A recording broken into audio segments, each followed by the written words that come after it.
Hi y'all, I'm standing, cause I can think when I stand.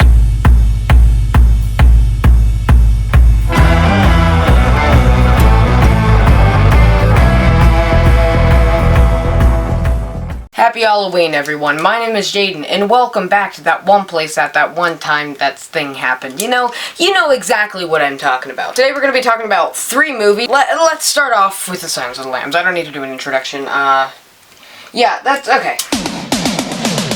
So this film, I wasn't supposed to see this film.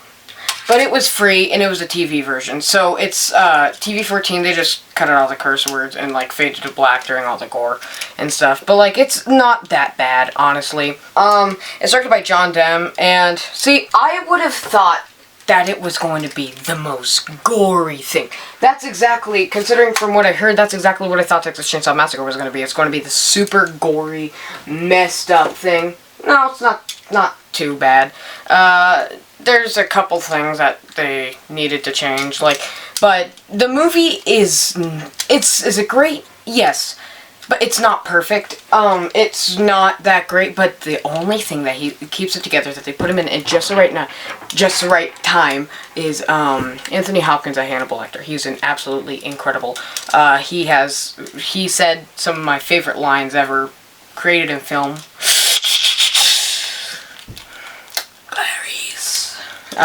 I finally got that reference to The Office that they did to this film. Are you okay? Oh my God! Clarice. Oh my God! Can you tell me why you had to cut the face off the dummy?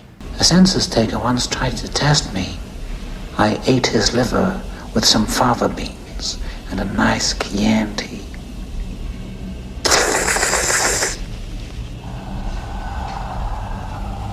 And, oh, am I unfocused?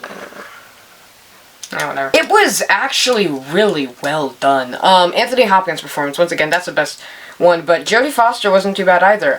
The music was fine. I mean, it was 90s. I usually am not a biggest fan of 90s horror, like, I'm 70s horror type guy, 70s, 80s. New horror is kind of good, but, like, I'm really excited for Malignant, which came out already, but while I'm filming this, it hasn't.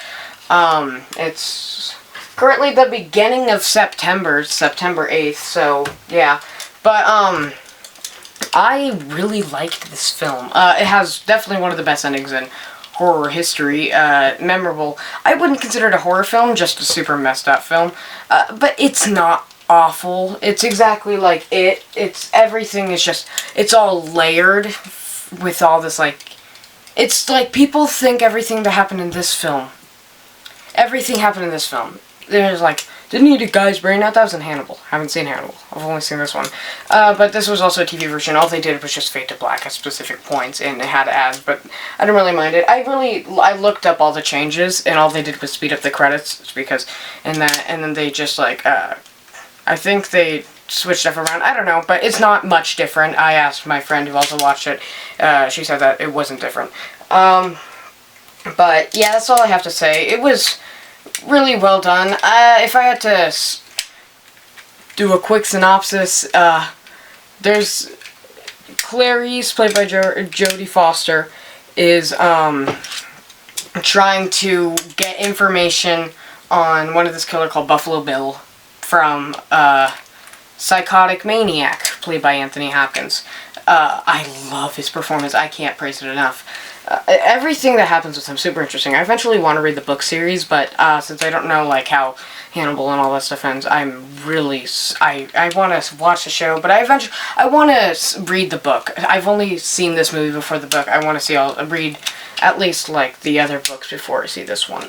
So yeah, if you don't know my rating system, an 8 out of 10 to an out of 10 is a golden ticket, and a trophy is an 9.5 out of 10 to a 10 out of 10. I give The Silence of the Lambs an 8.5 out of 10, a golden ticket. Yes, this film is great. It's not as bad as everyone says. It's free on YouTube at the time of filming. I recommend it. It's not awful. There's a couple scenes that are like, but, like, yeah, it's not incredibly terrible, but of course it's going to be the TV version with that, so yeah, if you have a problem with that, too bad.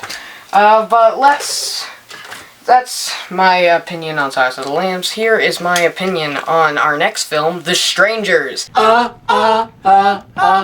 alive, staying alive. Directed by Barton Bertino. I saw the kill count a couple years ago. I don't remember it, thank the Lord and all his men. I'm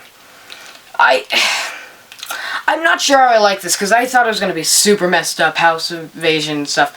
I mean, it's good, but it's not incredible. No Through Road, which was like a scene, which was this horror short on YouTube.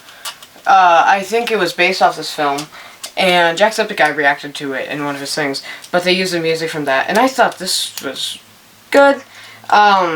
But as soon as they introduce the guys, as soon as they get into the house, it all keeps going. It's super short. I really recommend it. I honestly recommend this one more than the former, Silence of the Lambs. I want to see Prey at Night. Maybe that cements my opinion. It's super old school. It's super indie. Super, like, independent film style, vibe, and all that stuff. But out of the three, it is not my favorite film. I'm actually not sure out of this trio which one is my favorite, but yeah. If I had to say what it reminds me of, I'd honestly say something more along the lines of Halloween. I can't say The Purge because I haven't seen The Purge, but it reminds me of Halloween, especially in that last act of Halloween when they're in the Myers house, or, yeah, in the Myers house, or, wherever Laurie's babysitting. I haven't watched it in a couple months. But yeah, this film, it's super, like, isolated, and I know that, but it has a pretty good ending. It's all just super well-rounded. The music is good. I just wish they lean more towards the silent, quiet side, which they had going for them, instead of the, in the background where it's like, it could have been dead silence, just a fire, but no, you have to have that little jingle in the back, you know, like, but Halloween has the same problem too, where there's too much music in it. This one has, there's one of the things that I was like, seriously?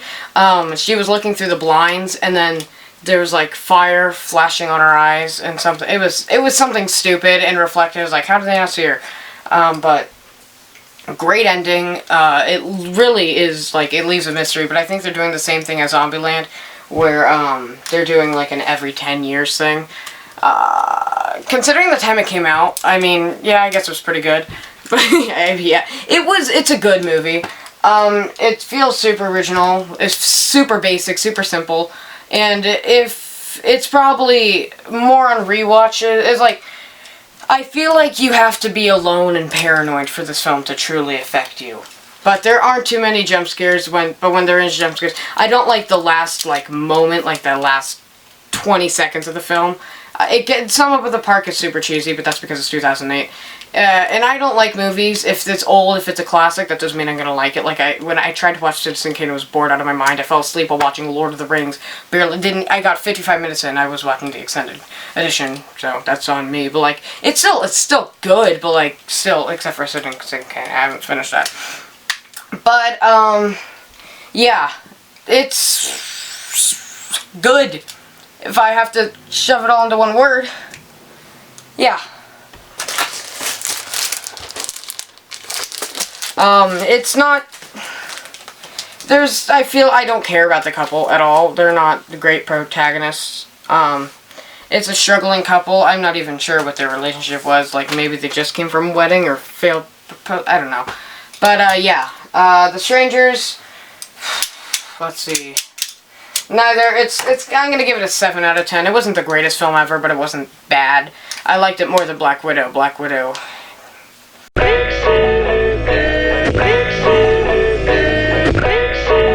But yeah, on to our last film of the day, Hush, directed by Mike Flanagan.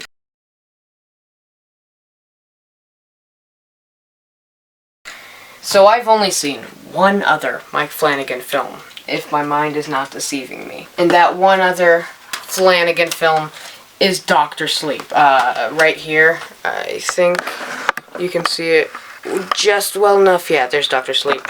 I love The Shining, and I saw Dr. Sleep in the theaters, and I got it on Blu-ray. I'm eventually going to have to get a new copy of The Shining, like maybe a 4K, at this point. All my movies are just a big mess right now, so, because I like reorganizing stuff when I'm stressed, and when I get stressed, I need something to do, so, yeah, right now, so, like, maybe at the end of October or something, it's, Hush, is really good, too, I don't know, it's super short, it doesn't go by that quickly, and they make a lot of, I don't think that the killer and the protagonist are both geniuses. I think they're both idiots, so that's why they're going through, but she is deaf, but she just goes along with it, like, seriously, but Mike Flanagan is super good. I watched this with my friend over the phone. It was, it got us going a little bit, yeah, I'll say that much, but, yeah, it was not that great at pacing, and it's less than 90 minutes, like, how do you screw that up, but, Mike Flanagan, cinematography was really well done, and considering the backstory, it was all pretty good, but as a movie itself, it's not that great, but I like the fact that, it's, like, deaf, he was considering making a silent film, but yeah, it kind of reminded me of A Quiet Place with how they use sound design and stuff, but I do not like how the reveal of the person is 20 to 30 minutes in. It's stupid. It's a good movie, but don't get me wrong, it is a great film. So many problems with it. But yeah. I love Mike Flanagan nonetheless. I love some of his films. I've only seen 2 of them, this and Dr. Sleep. The Dr. Sleep director's cut is much better than the original cut, but both of them are great. Anyways, yeah. So, there's not much I can say about this one, because watch it on your own. That's all I'm gonna say. Watch it by yourself. Yeah, that's pretty much it. If I had to give this one, this one's super difficult, because I could either give it a decently low score along the line of Strangers, or a high score. But I don't want to give it either, because I'm not sure, I don't know. Yeah. I give Hush, 7.5 out of 10.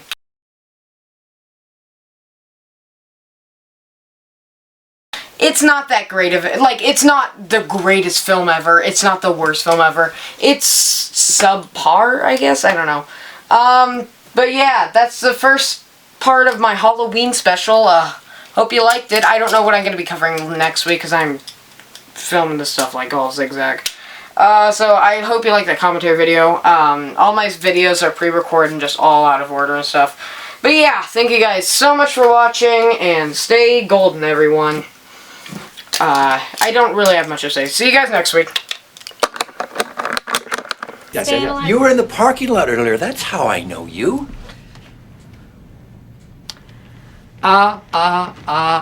Staying alive, staying alive. Staying alive, staying alive. You can't tell by the way I use my walk. I'm a woman's man, no time to talk. Words are loud, women warm, been kicked around since I was born. Well, it's alright, it's okay, you can